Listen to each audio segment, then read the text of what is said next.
With that said, so let's get the party started, I guess. So tonight we're really happy here to have Cristina Schnider, the Global Professional Affairs Director at J&J Vision Care, and Shane Kannarr he was a participant in the clinical study for the Acuvue Vita lens. And so we have two sides of the coin here, I guess.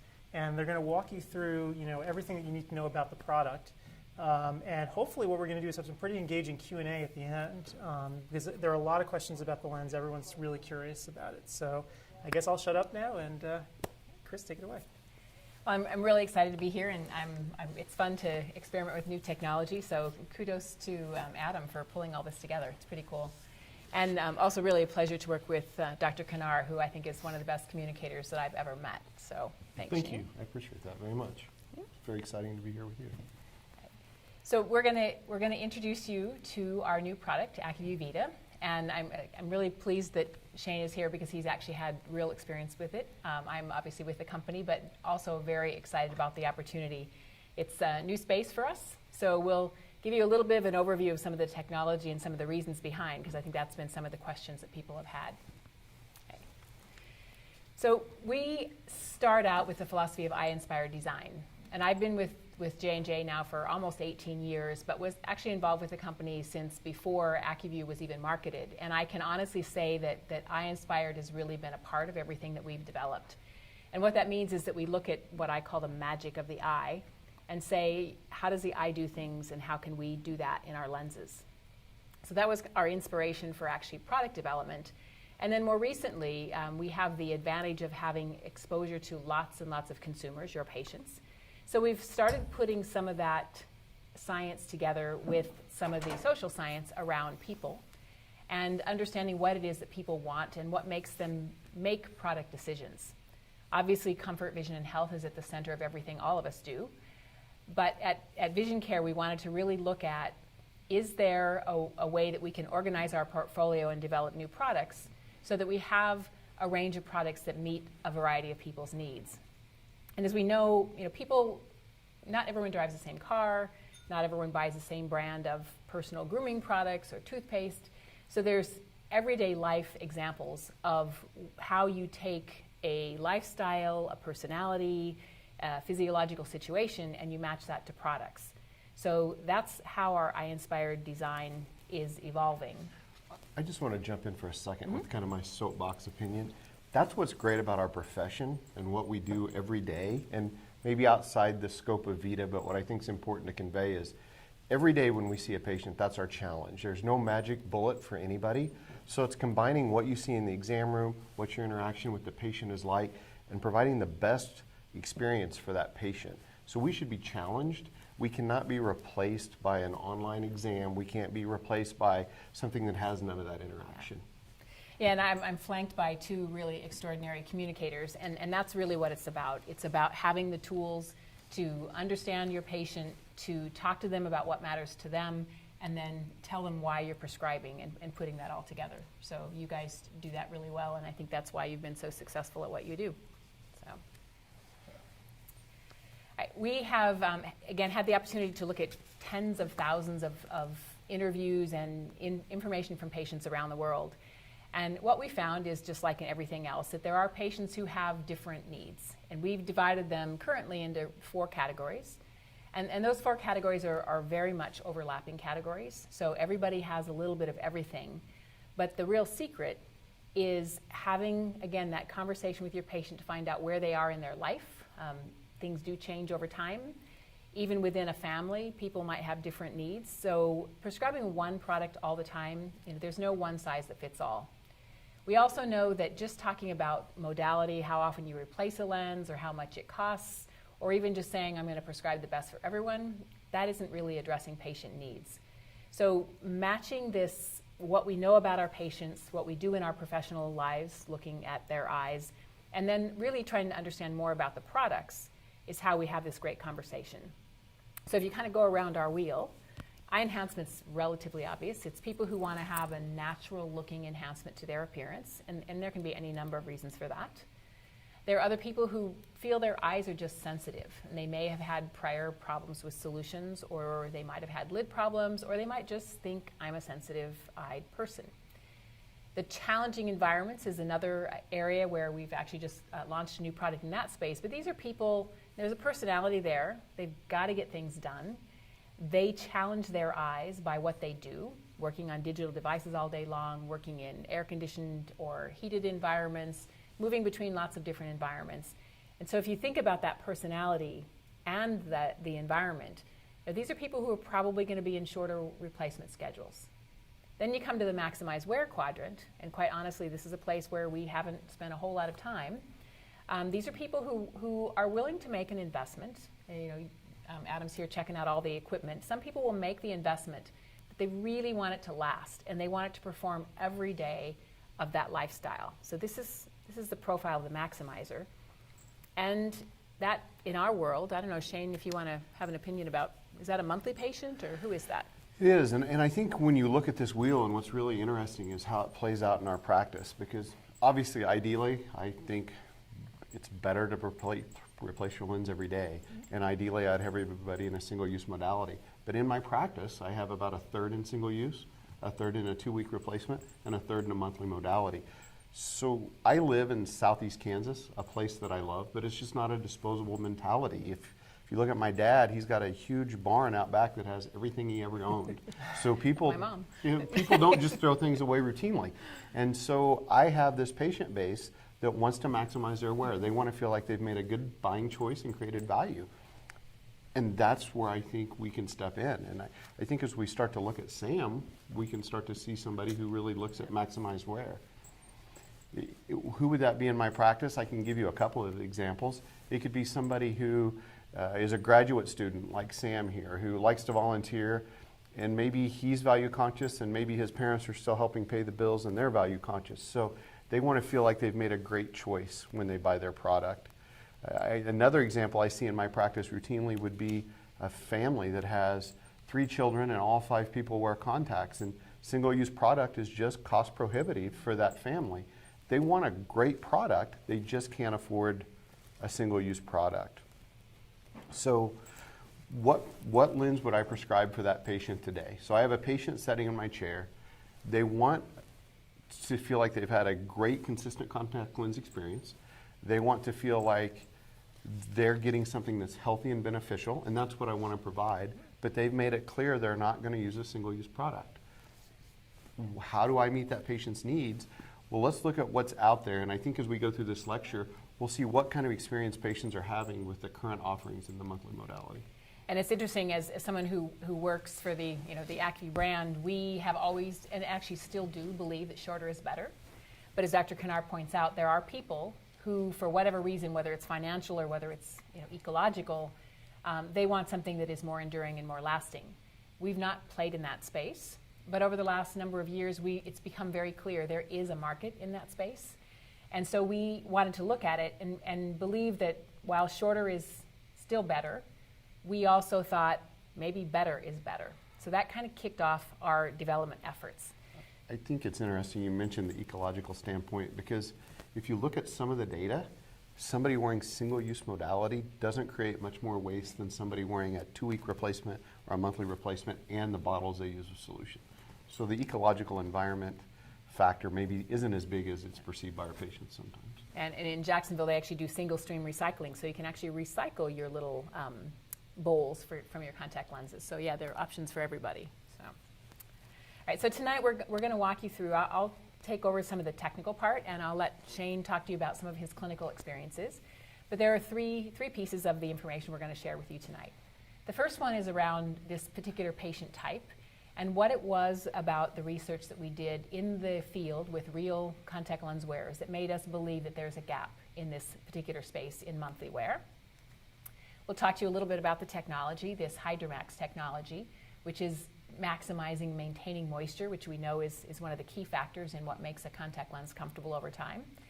And then I'll kick it back over to Shane to talk more about his experiences with the lens in his practice and also in some of the clinical studies, and see if we're actually living up to our promise of reliable, superior comfort all month long. So that's kind of the agenda for tonight. So we'll start off with some information about the patient need. And again, we have the luxury of having some really phenomenal market researchers with us. and also some partnerships with people out in the field who do this for a living. So there are research agencies around the world who make their job to know what consumers, again our patients, are really thinking and feeling at any given time. So we took advantage of some of these methodologies and partnered with a couple of these agencies to really go out there and look at this patient who we're going to call Sam, that Shane introduced you to. So the first study was a really interesting methodology, and this company Cadence that is out of Boston brought us this methodology, and some of you may have heard about this with our one-day lens as well. They have technology now that everything's digital to actually deploy a survey to a patient every single day. And what they did is at the end of the day, so the graph that we're going to be looking at, it has this question that was asked is comfort at the end of the day. And these people who were enrolled in this study answered the question actually at the end of the day, every day. So this is real finger on the pulse data.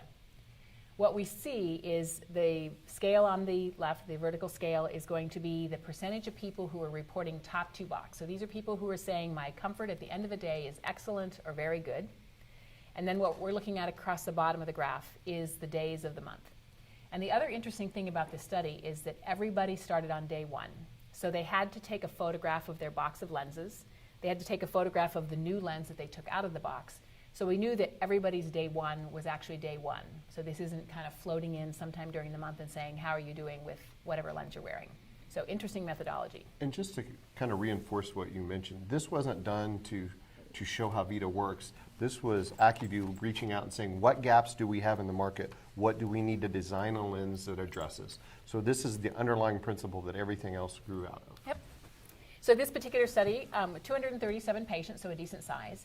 The patients in this study were actually wearers of Biofinity and Air Optics Aqua. At the time, Ultra was not in the market, and obviously Vita was not in the market. But this, again, is looking at, is there a need out there that we can address by bringing a new product to market? And what we saw is probably not a big surprise. If you look at the percentage of people who are, what I call them on the happy bus, the highly satisfied people, that number goes down as the month goes on.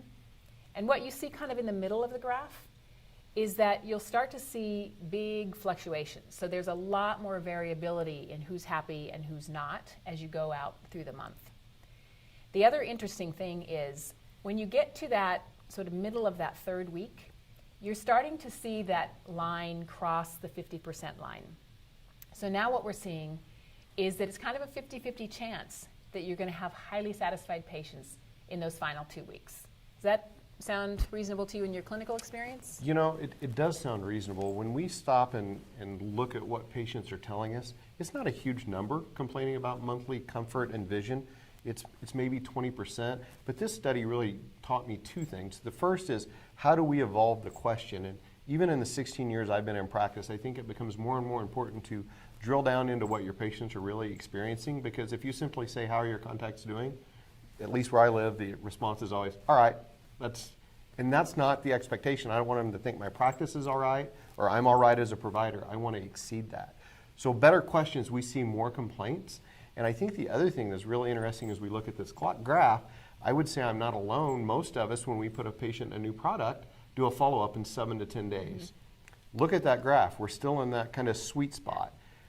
We need to have a touch point, whether it be a clinic visit, a call from your office, something to see how our monthly patients are doing at day 28, day 26. I think that's data we haven't been gathering, so we've had kind of a skewed perception of what's going on. And I think that's one of the innovative things about this study is that we really do know that, on day, it's like 17, that 50% of people are still really happy, and 50% of people are not so happy at that point. There was another question in the study too that happiness and satisfaction, if you ask them comfort at the end of the day, that's a very specific thing, and they're actually evaluating at the end of the day. But there was another question about, are you actually satisfied? And that takes into lots of things, what else they're having to do to maintain that comfort.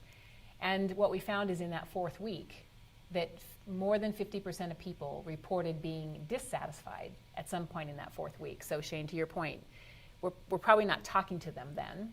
So, what are the questions that we really need to be asking and when? And then, our scientists are saying, well, so it's going down, what's happening? So we went back and looked at some of the literature, and what we find is some people much smarter than I am have been looking at this issue, and consensus from the Tear Film and Ocular Surface Society is that it's probably something to do with lens hydration. So that started the scientific exploration about what do we really need to do to fix the problem. So another part of the study was a little bit different, and this was done over 3 different countries. So if you guys are good with flags, you'll see US, UK, and Germany. In just a few seconds, you will. Yes, there's a little lag here in our maps. So it'll be that now you know the answer, so you don't have to study up on your flags. So this was a different study in that this market research agency, and this is a company from Canada called Leger, they enrolled patients in this study who were wearing monthly lenses, and again, these were Biofinity and our Air Optics Aqua wearers, and they were given an extensive interview. So these people could have been wearing lenses for any time during the month, so they could be new wearers or old wearers, but there were 758 of them, so a bigger sample now, and spread across these 3 countries. And they went through their interviews trying to understand what were the experiences these people were having. And what they found is that over 2/3 of these people said that they do experience comfort-related issues. And the comfort-related issues were one of the 4 things that you see on the screen here. And they could describe it various ways, but that's another interesting thing about people is they're not all the same. They don't use the same words. And so I think we need to also listen to what the words they're using. I think you're exactly right, and I think it's really, the onus is on us. I'm so blessed to have the staff I have, and I think gathering this information, a lot of my practice has grown because of the people that work with me. And I think having your staff work together to ask those questions, to figure out from the time they get to the office, the time they leave, what's going on, because in today's managed care world, you don't have enough time to sit and have the long discussion. It's the team approach making that work. Yeah. I also think the doctor's a little bit intimidating too. I always found my assistant could get a lot more information out of the patient than I could. So I think that's a very valid point. I don't know if that's intimidation or just time, but okay. So think about what is it that you're doing that will allow the patient, I call it raising their hand, to really tell you they may or may not be having a problem. So when we went back and looked at some of the data in this study, there was some other data that I'm going to let Shane comment on as well about how these patients were reacting to this feeling of discomfort. So remember that over 2/3 of the people are saying, I'm really not comfortable all month long. The first thing that we found out is, and this is pretty much human behavior, people will do what they have to do to fix a problem, and humans are ingenious at this. What we found is that 84% of these people were having to do something to maintain the comfort that they expected throughout the month. And that could be re-wetting drops, could be taking their lens out, could be touching it, moving it around on their eyes, one of my favorite techniques, or even just taking a break from lens wear. 82% of that group of people who were having comfort issues were finding that process and that feeling to be really frustrating. So frustrated, annoyed, inconvenienced were some of the words they used. And then this is something that I'm going to send it back to Shane again.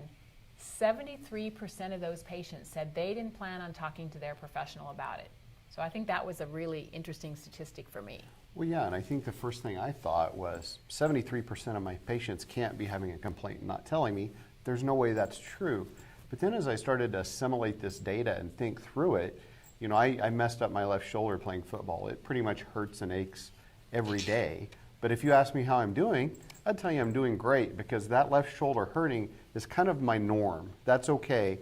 What's happening above that? That's what's happening with these patients. We have developed a plan where they have a contact lens experience in their mind that evolves these compensating behaviors, maybe limiting lens wear, drops, touching your eye, some way to make their lens comfortable. That's what they consider the norm. Then the more I thought about this, the more excited I got, because that means 73% of patients I have a chance to give that wow factor to. So our practice has grown, I think, at a nice clip since 2009, and I think a lot of that is because we try to exceed patient experience.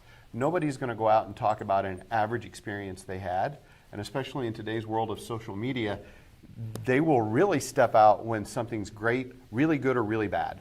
And I think we need to provide that. So now I have 73% of patients that I can give a better experience than they've ever predicted. That's going to result in referrals for me. That's going to result in continued practice growth.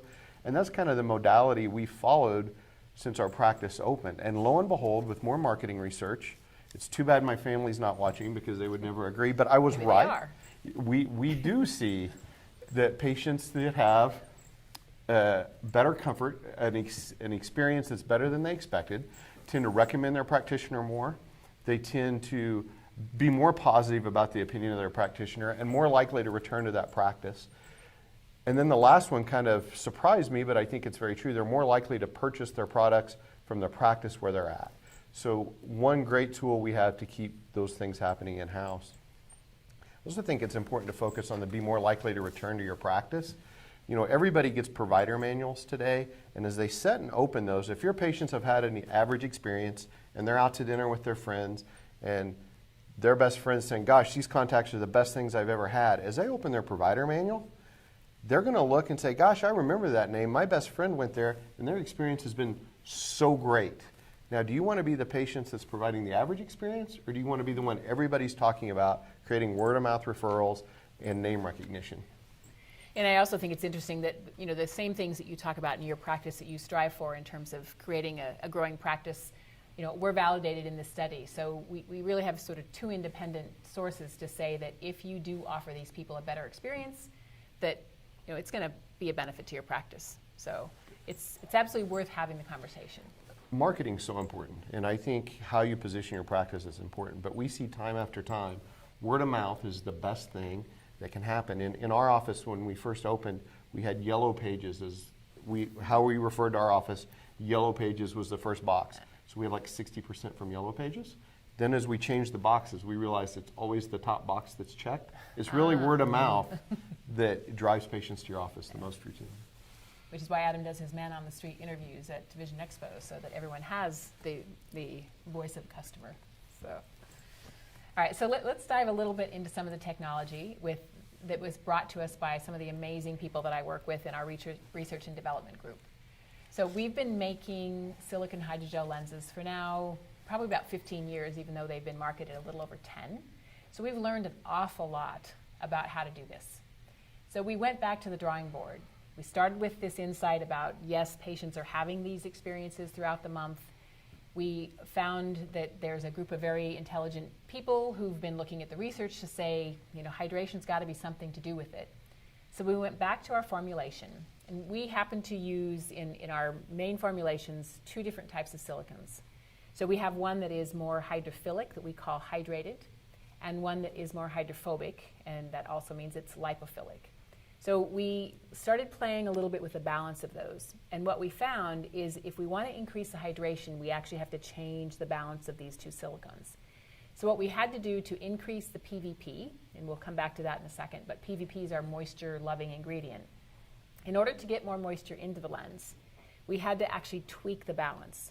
So we ended up putting a little bit more of the hydrated silicone in and a little bit less of the hydrophobic or lipophilic silicone. And what that allowed us to do is to put 30% more of PVP, which is our moisture ingredient, into the lens. And what that meant is that we had to have a new lens material. So this new lens material is called Cenofilcon C. It was given the name by the U.S. Adopted Names Council, USAN, and they look at the tweaks in chemistry and decide whether this is indeed a new material or not. And then we had to go through the process of FDA approval, doing our clinical study, and registering it with bodies around the world. So first step is this maximize hydration. How do we get the maximum amount of our hydrating agent into the lens? And then the second issue, how do you keep it there? So PVP is what I call part of the magic of our lens. And you know, lots of people use PVP. It's found in food, it's found in shampoo and all kinds of cosmetics, lots of ophthalmic products, because it's a very powerful moisture holder. It's hydrophilic, and it actually really holds on to moisture without pulling it from surrounding tissues. But one of the other interesting things about it is it has domains that are both hydrophilic and hydrophobic, which makes it a really perfect ingredient to put in these silicone formulations, especially when you have 2 types of silicone like we do. So this amphiphilic nature of PVP, this ability to get along with both lipids and water-like ingredients, really helps it distribute throughout the lens. And we also realized that it was helping us in that eye-inspired design area as well. because our silicons are both hydrophilic and hydrophobic, our PVP is hydrophilic and hydrophobic, what it does is it really interacts very, very happily with the natural tear film. Because you think about the tear film, we've got hydrophilic, hydrophobic ingredients. And our PVP is really quite unique in that we looked at these eye-inspired properties that we wanted. And our scientists built this long-chain PVP molecule. It's a long-chain pure PVP, and it's very specifically formulated to give us these properties, mucin-like properties, that we designed into these lenses. So it's quite different from what other manufacturers do. And I think about it like a pearl necklace. If I wanted to have the perfect pearl necklace on today, it would be, I'd pick the size of my pearls, I'd pick the quality of the pearls, and then I'd string them all up so that they would be just perfect. That's how we make our PVP. If I was another manufacturer, I might just throw all those pearls in a bin, and I might have some other things in there, maybe some rubies or some other jade, and I would hope that the pearls would string themselves. Well, it turns out they don't actually. So yes, lots of people use PVP. We believe that our long chain pure homophilic, or homopolymer, all the same polymer, is part of what makes our lens magic. So the theory there is now we are able to interact with elements of the tear film, including tear lipids, and that tear lipids, because they have such an important place in the tear film for evaporation, that maybe that will help us with this maintain moisture maintain hydration all month long. So what do you think, Shane? A reasonable proposition? I think it really is working the way we want it to. And I think sometimes we lose sight as we're talking about this situation and we say we're going to add more stuff to a contact. We just picture it happening.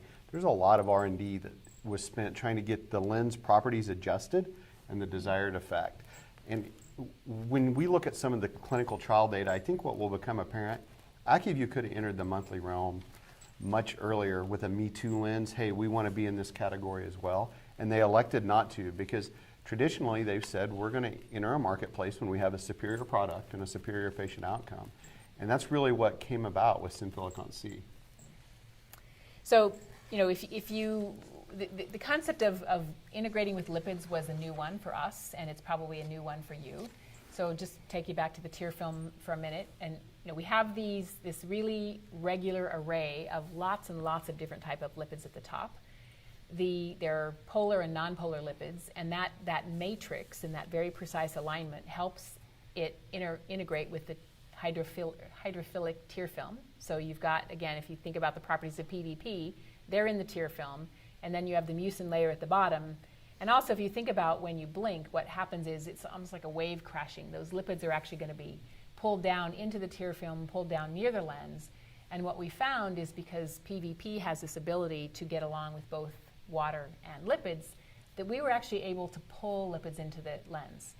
And one of the things that one of our research partners found when they were looking at some of the analyses is that it tended to be that people who had better comfort experiences actually were showing up having higher profiles of lipids in their lens. And this was the first hint that lipids were really going to be an important part of this new chemistry.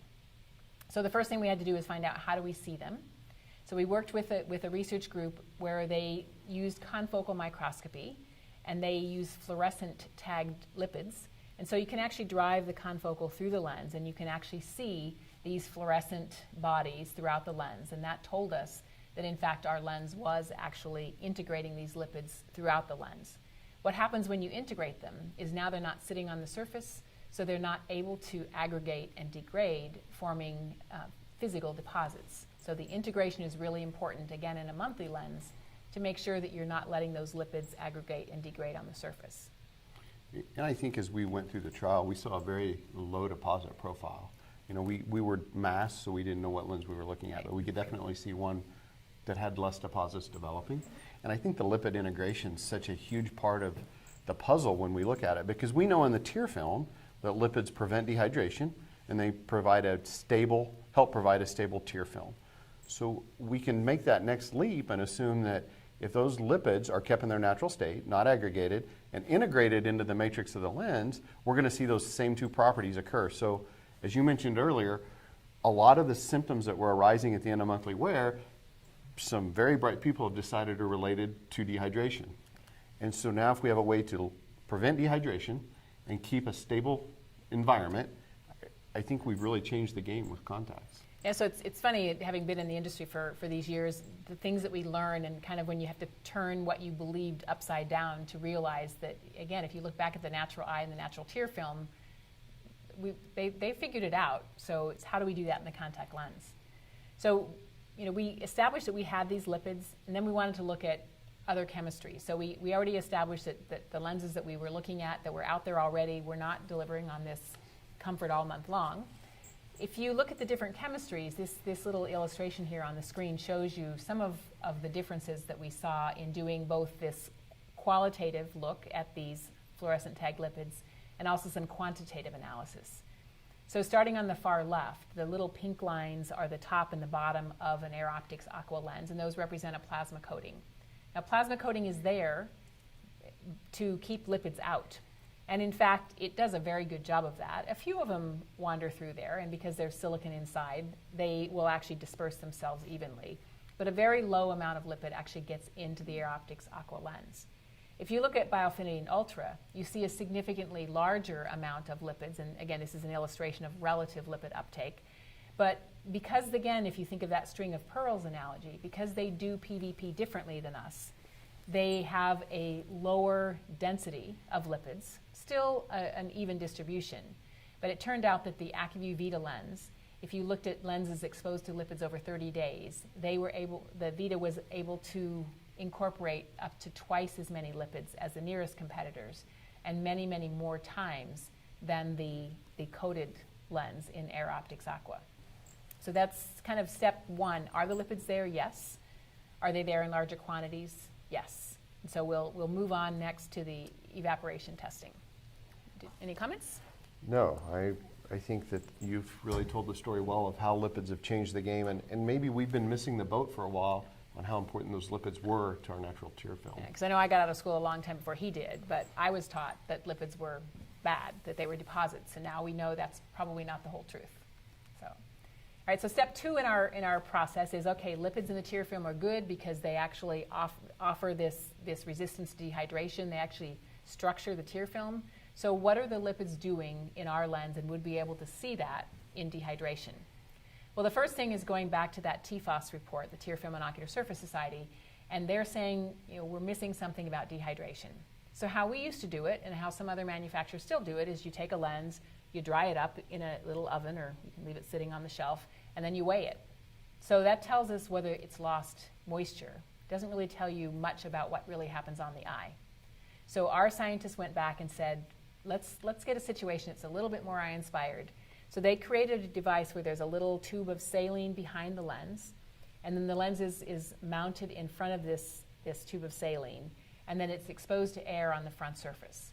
We kept the temperature at body temperature, and we changed the humidity layers from relative humidity levels, from 80% down to 0 in stepwise fashion, and measured the evaporation rates. So what you see with contact lenses is that the evaporation through the lens across different contact lenses is actually fairly similar, but the ability to hold it at the surface is really quite different. So this apparatus actually gave us a way to look at what might be happening on the eye. I just love this experiment because it really has created a more natural and real environment and a way to measure. And really Acuvue in the last couple of years has come out with, and I'm kind of a research geek that way. I like seeing the new technologies. And if you look at Oasis one day, how they measured lid friction and interaction and how that relates to tired eyes, or in this case, the dehydration, which is more realistic, throwing your lens on a table and seeing what happens, or actually creating an environment. It's really exciting where we're moving. Well, and it's like, because, aside from a few of those college parties that we don't want to talk about, most of us don't really take our contact lenses out, sit them on the counter, and then try to put them back on the next day. So when you think about it, that wasn't ever a great method, but it was all we had back in the day. So, all right, so let's have a look at some of the data. We were able to take these lenses, and I'm just going to orient you to this graph now. I think you can all see it now. Evaporation, we want less. So the arrow on the left is telling us that lower is better. So the y-axis is the evaporation rate.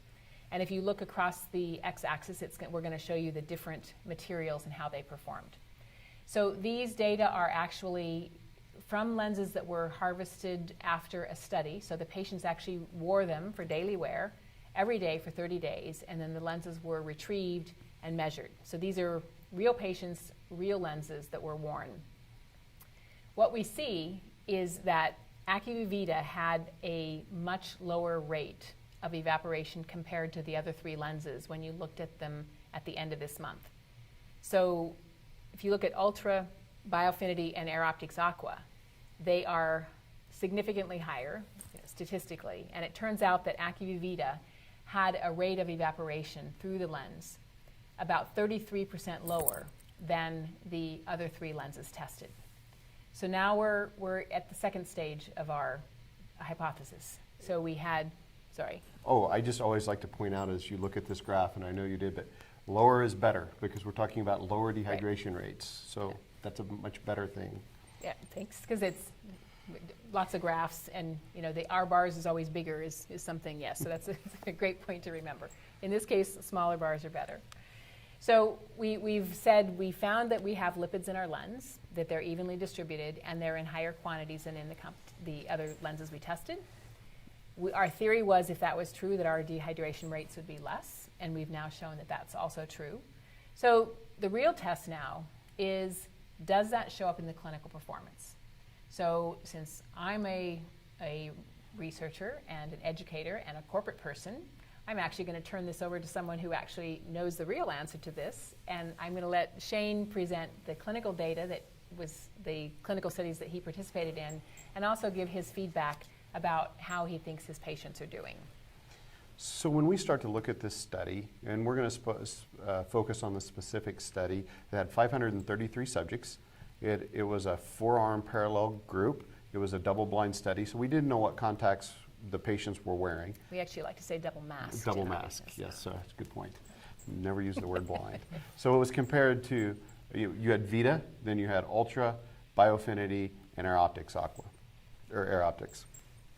So these patients, the ratings were checked at insertion, week 1, week 2, and week 3, and week 4.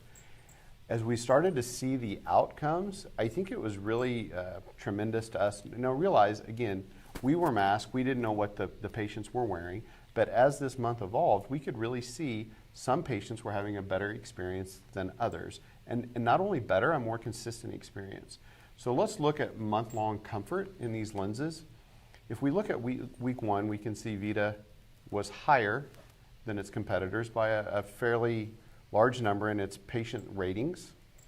We can also see as we move across the graph, that stayed consistent. So all lenses changed a little bit, but at week 4, Vita still had higher patient ratings than its competitors.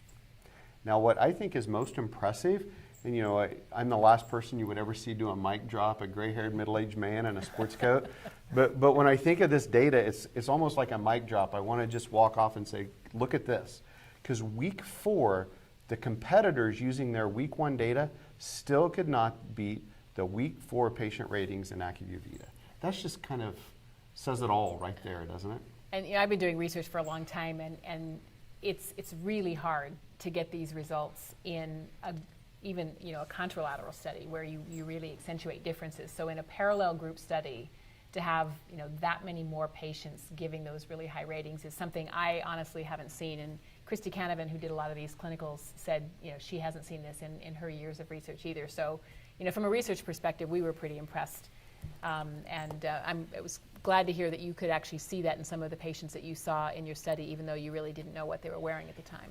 Anytime you're doing a study, you're asking patients, how are you doing? What kind of experiences are you having?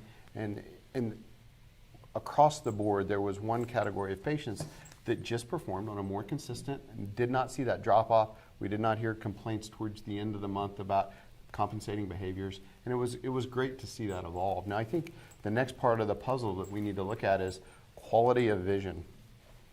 So as your slide comes up, you can see that Acuvue Vita also performed with higher patient ratings and quality of vision. Now this was across the board at all the data points checked. This graph simply shows you the top 2 boxes. So when we do a study, there's really 5 boxes the patients can check. These are top 2 box performances that are outlined in this graph for you. So this clinical trial was really when I had my first experience with Vita, and I think what really says a lot for the lens, anytime we do a study, you know, we finish up and the patients will say, gosh, I want this product, and we're in the unique position of saying, I'm sorry, you can't have it yet. It's not on the market. In this particular case, as we let patients know as it come to the market, they were actively wanting to come back in and buy it. So even though you had a lag time, even though they had been out of the study for a while, the performance was high enough that patients can remember and wanted to seek out this product. So I think that comes back to what we were saying about driving referrals. And we're seeing the same thing happen in our practice today. As patients are wearing this lens, and we're exposing patients to it as it's come to the marketplace, they're telling family members, and they're having such a higher, consistent contact lens experience, people are coming to our office asking for it, which I think says tremendous volumes about this contact in itself. Yeah, so the goal of ours was this reliable, superior comfort all month long. So am I hearing you say that you think we got there? Oh, I think it was definitely a home run. I think we're consistently seeing that data over and over from our patients and getting that feedback. So I will encourage you guys to do this, and it's hard to do in this setting a little bit, but when I talk about this lens in other places, what I want you guys to try to do is fit 10 patients in Vita lens. Don't change your clinical approach. If you see patients back at 7 to 10 days, that's great, I understand, but have a touch point. These 10 patients have somebody in your office, or you reach out and talk to them. I think you'll be amazed if you talk to them in that 3rd and 4th week how much better experience they're having. So in order for you to be able to gain what you're giving your patients, you need to talk to them at the right time. And that's just your first 10, but I really encourage you to do that. And I think the lens will really speak for itself. Well, that kind of brings us back to what we said at the beginning, is the conversation is really important. Understanding the need, so making sure that they are a person who really values monthly, because as we said before, there are patients who really would do better in a shorter wear schedule, and you know, Vita may not be the lens for them, Acuvue Vita, for my trademark person. But conversation's really important. And you know, I gave you a lot of technical data, and there's a couple more pieces up here. Do patients need to hear about lipid integration? Maybe not, but I think for me as a scientist, it's really helpful to understand a little bit about why we're doing that. But having a reason to say, this is what I know about you, your life, your environment, your eyes, and this is why I prescribe this lens. Anything in this presentation that will help you do that, I think will make a better conversation. And the more times you can check in and the more pointed you can make the questions, the more you're going to learn about the opportunity to offer upgrades like this to your patient. Well, and I think it's important too. A person I consider very wise told me recently, if you tell a patient that something is going to happen and it happens, then you're a genius. If you don't tell a patient something is going to happen and it happens, then it's your fault. Mm-hmm. And I think as you fit this lens, it's very important to tell patients how you're going to be addressing their needs and concerns and what kind of outcome you expect, so the patient knows why you're making the change and understands what kind of benefits they're going to receive from this lens. Spell it out for them. Take that time to educate. I think you'll be amazed how it impacts your practice. Well, and you know, there are some things that are very specific to Acuvue Vita, and there are some other things in our lenses that belong to the whole Acuvue brand portfolio. So a couple of things that we think relate to the comfort of our lenses. The Infinity Edge is actually our name for our very thin taper in the edge. And what that does is it creates a really nice wrap around the conjunctiva, creates very low interaction with the eyelid. So that's something that you get in every Acuvue brand lens. And then one of my personal passions, and I hope that, and I think Sean has something to say too about why he does or does not talk about UV. You know, UV blocking is a really important added benefit that I think is one of those things that you can tell your patient. It turns out that the other monthly lenses on the market don't offer UV blocking.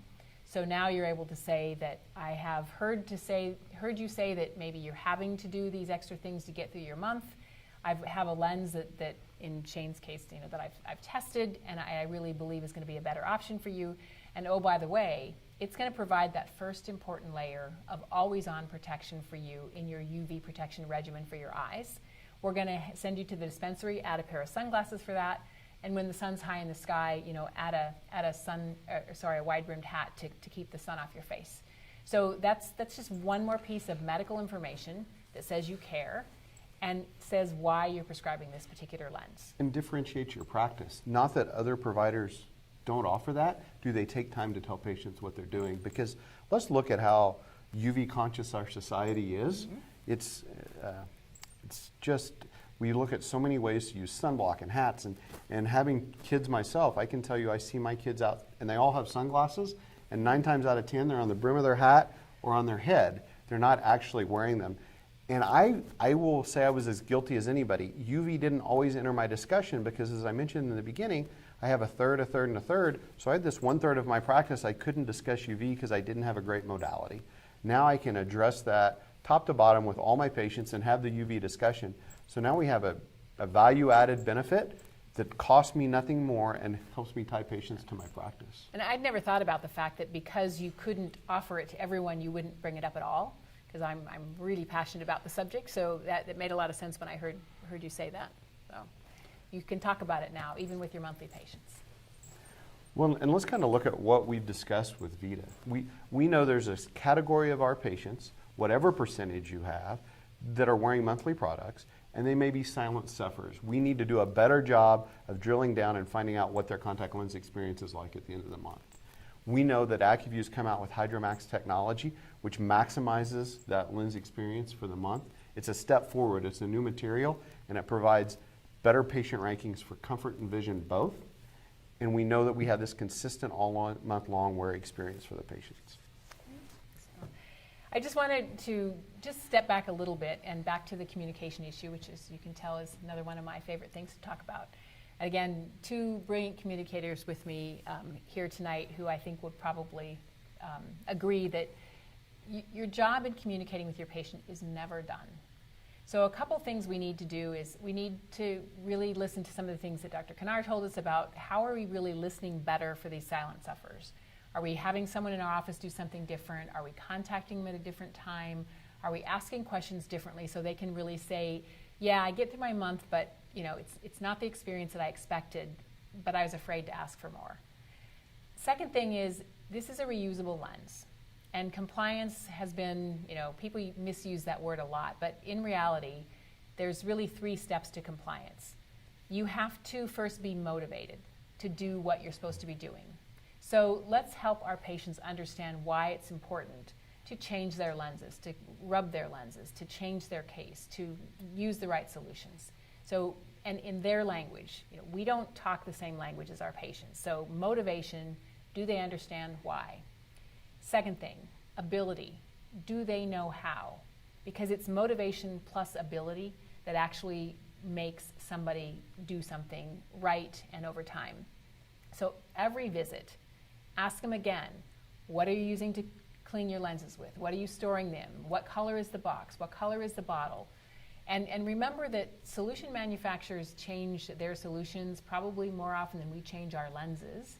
So even though we've tested our lens with all the solutions that were available at the time and it did great, solutions are changing and we are seeing some different responses with different solutions. So even if your patient thinks they bought solution X last time, solution X might now be solution X plus something.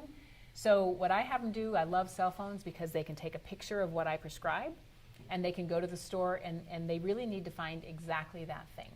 I don't like people to buy generic or store brand solutions because I don't know what formulation they're buying. So pay particular attention to solutions with a reusable lens. And remember that the case also needs to be replaced. So I also ask staff to put a reminder, whatever the day of the month that you pick, just put a reminder in their cell phone to say today's the day to replace your lens, and then a year from now it's time to call us for your next year's appointment. If you can get that motivation plus ability going and reinforced, people will keep doing the habit, which will then be a good habit.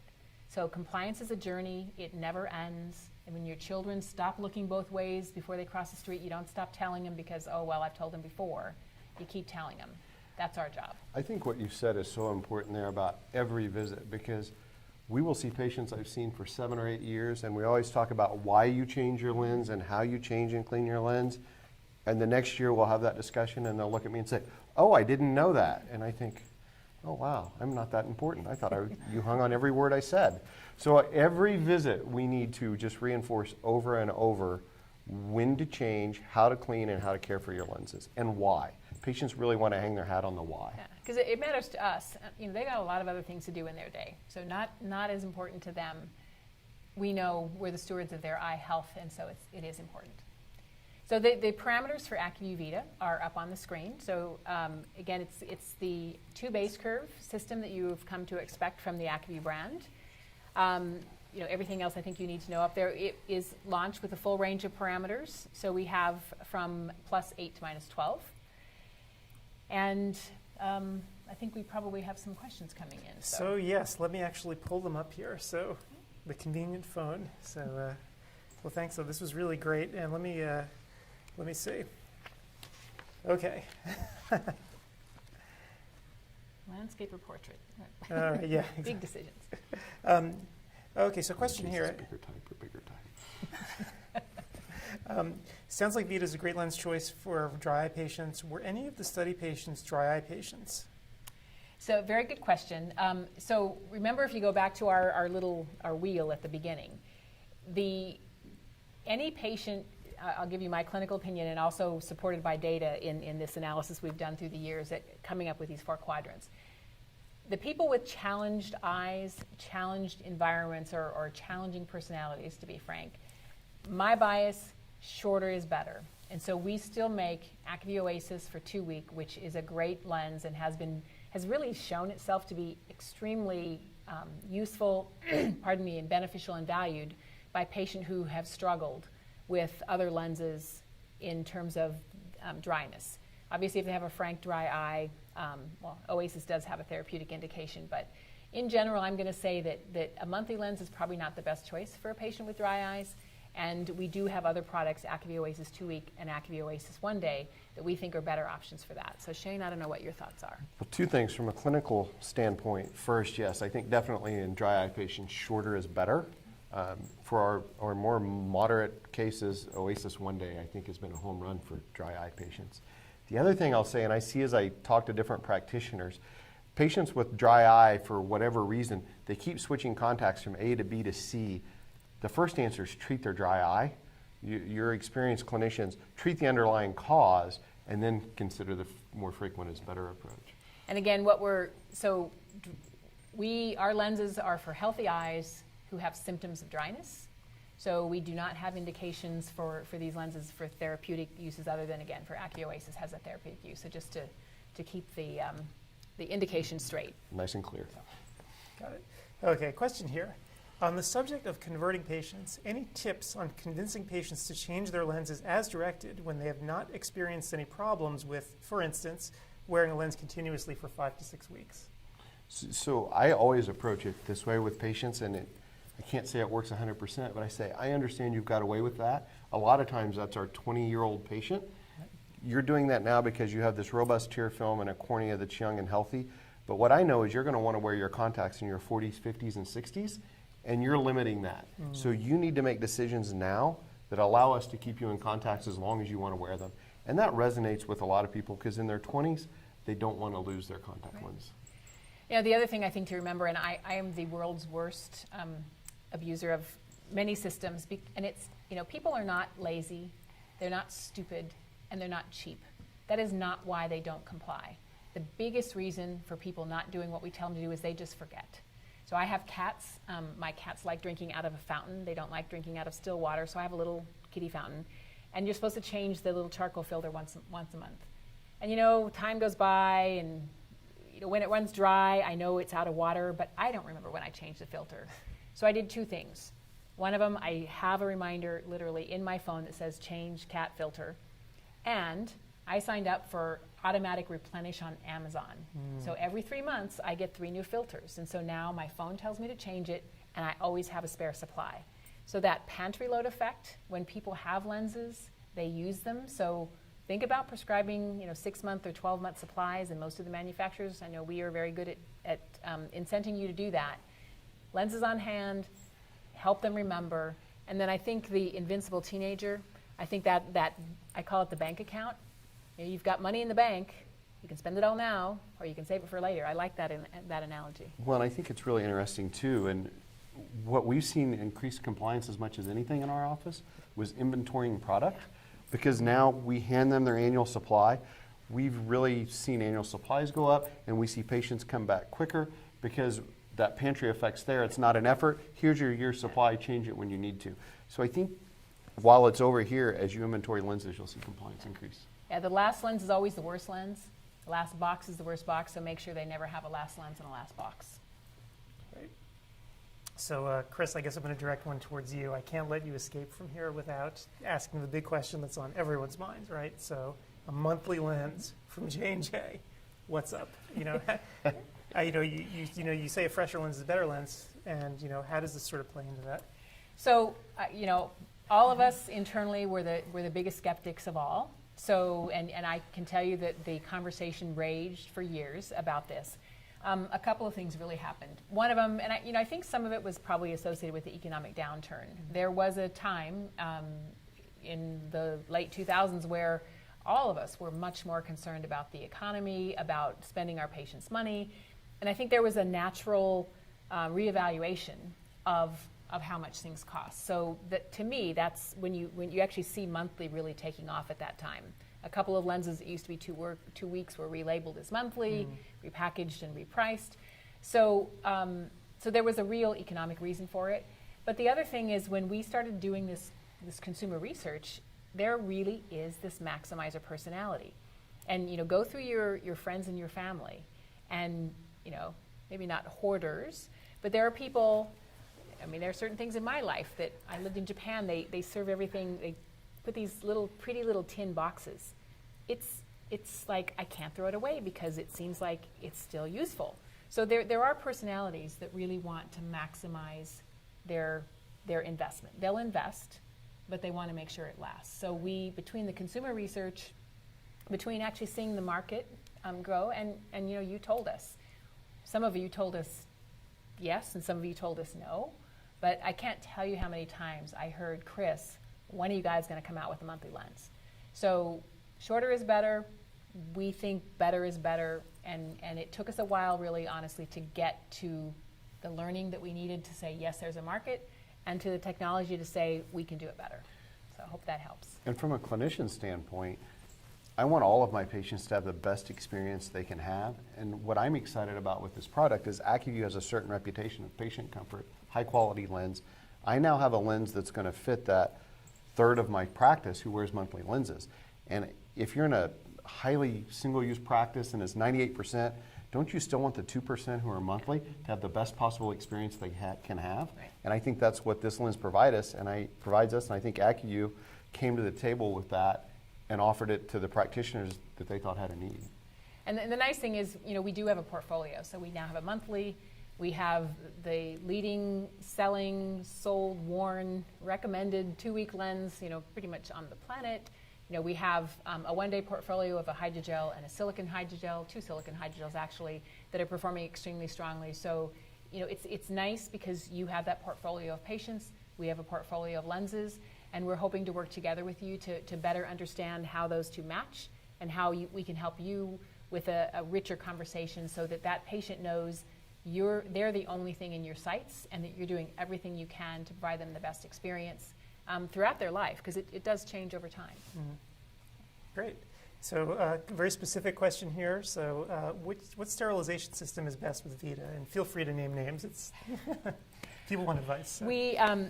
So we tested our lens. There are a couple pieces to this. We did all our clinical studies with Pure Moist, with Hydroglide, and we had tested it with the major solution systems that were available at the time that we were doing all of our clinical testing. So we tested with the PHMB systems, the peroxide systems, and basically our testing said it was compatible with everything. So we don't have a very specific recommendation. I will tell you that there are some issues with not just Acuvue lenses, but there have been reports with some of the peroxide systems that have incorporated these high molecular weight ingredients. Clear Care is one example where it was Clear Care and they added Hydroglide. We have had a couple reports with different Acuvue lenses, and I've seen it with different companies as well. So I guess, my suggestion to you, and this is always my advice for solutions, use what you think is best. If it's not working, try something else. But remember that the solution is something I think easily overlooked, and it's a very easy thing to change. So if you've been using a solution, something changes, make sure the solution hasn't changed. If a patient is using something and not having the experience that you expect, change the solution before you change the lens. And I think you'll come to the right decision for your practice. But it's complicated chemistry. So there's not an easy answer to say this lens, this patient's tears, and this solution will always work together. Right. I didn't name too many names. So question here, you mentioned this idea of lipid integration. So lipid's dirty word, right? Lipid deposits, as most people think. So reassure everyone, I guess, the difference between the two, Well, I think when you look at that, lipids have developed this kind of dirty word type scenario. But lipids are an integral part of our tear film. And as we mentioned, they prevent dehydration and they provide a stable tear film. When they set on the front surface, they aggregate. And once they aggregate, they degrade and turn to move out of their natural state. Those are bad lipids. In this scenario, the lens is integrating good, healthy, natural state lipids into the lens, so we're getting the same benefits we have in our tears. So I think it's just key that you look at in their natural state, it's great, and this lens is integrating the natural state. So yeah, and there's a couple pieces, and it goes back to the question that was asked earlier. MGD, meibomian gland dysfunction, is a great example. So, when you have really healthy tears, the lipids are in their natural state, they're performing their function, they're physically and chemically as they should be. When you start having MGD, the lipids start degrading, and there's a whole cascade. Lou Catania used to have a fabulous lecture on it. There's a cycle called saponification, soap making. Lipids become soap-like, and they become irritating. And they also physically lose their structure, so then they don't create that layer anymore. So if you look at dry eye disease, there's actually a great example of good lipids have good outcomes, bad lipids have bad outcomes, and there's both physical and biochemical implications. So by pulling these healthy lipids, and again, this is where the maximizer is probably a pretty healthy patient, you're pulling those good lipids into the lens, and you're physically protecting them, because now they're not able to be out there exposed to all the things that we know that can oxidize and degrade lipids. So there's a physical measure of protection, and there may be some other biochemical measures of protection. Great. And question here, again, very specific question, parameter ranges. Do you know them off the top of your head?